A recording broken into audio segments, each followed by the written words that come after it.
Anybody remember watching The Karate Kid? That was discipleship.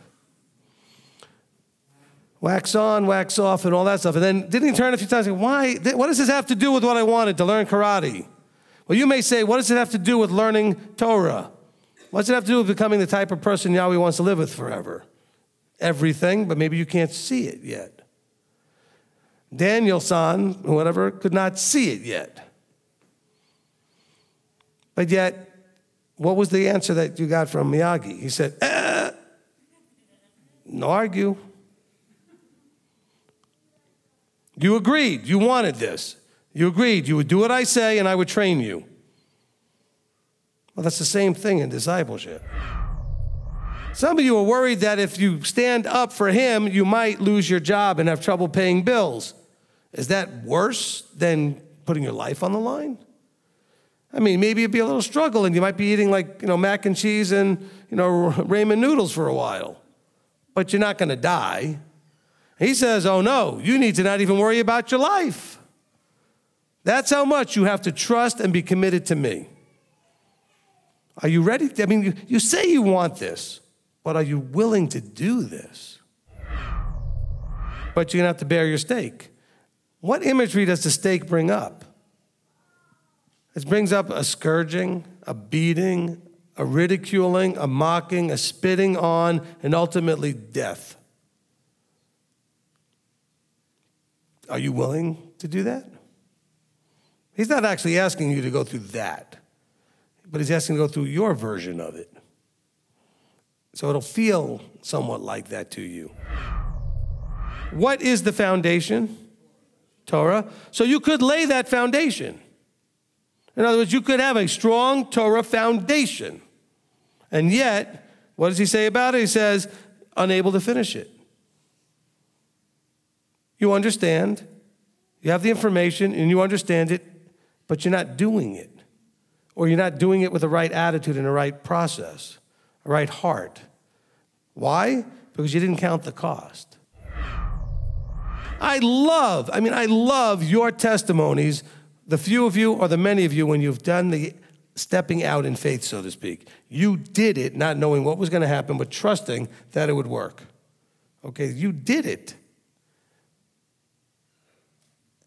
But if you remember those stories, some of you have either heard them or if it's been you had that personal experience, it wasn't going that way until you finally started to say, I'm going to do it.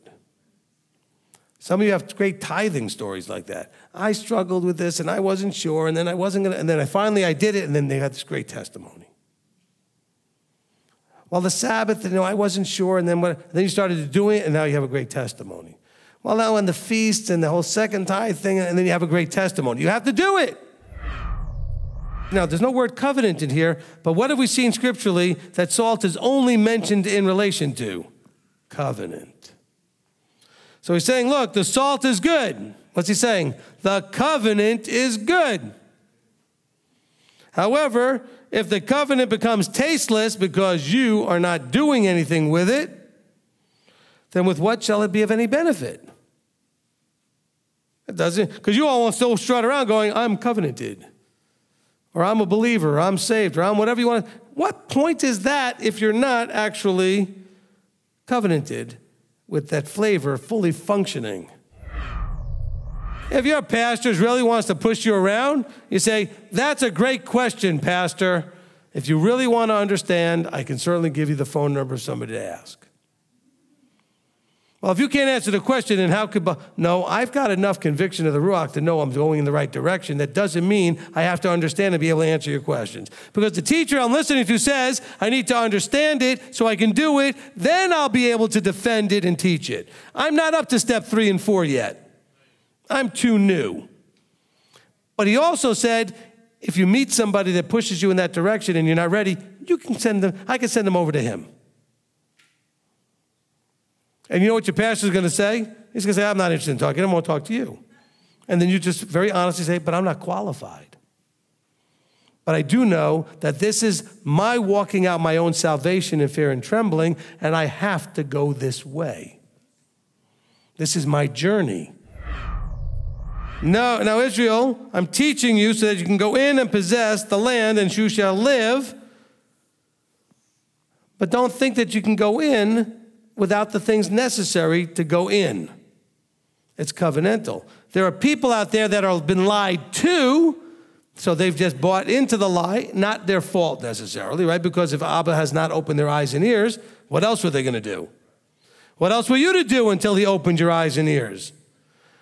I mean, I've talked to a lot of you, and I promise you, I have met some incredibly sincere Christians. I mean, when you were there, you were sincere, you did the best you could, you loved your Messiah the best you could, because you only had what information you had. If the covenant is you agree to do everything he says, there's no part of that says that you get to have any say in that. You don't get to twist, add to, take away, alter, manipulate, edit. See, most contracts get sent to a person, here's my contract, and that person goes, well, I'm not really agreeing with all of this, so make a few changes, send it back to me, I look at the changes, I might not agree with some of them, and we go back and forth until we get a contract we agree on. This is not like that.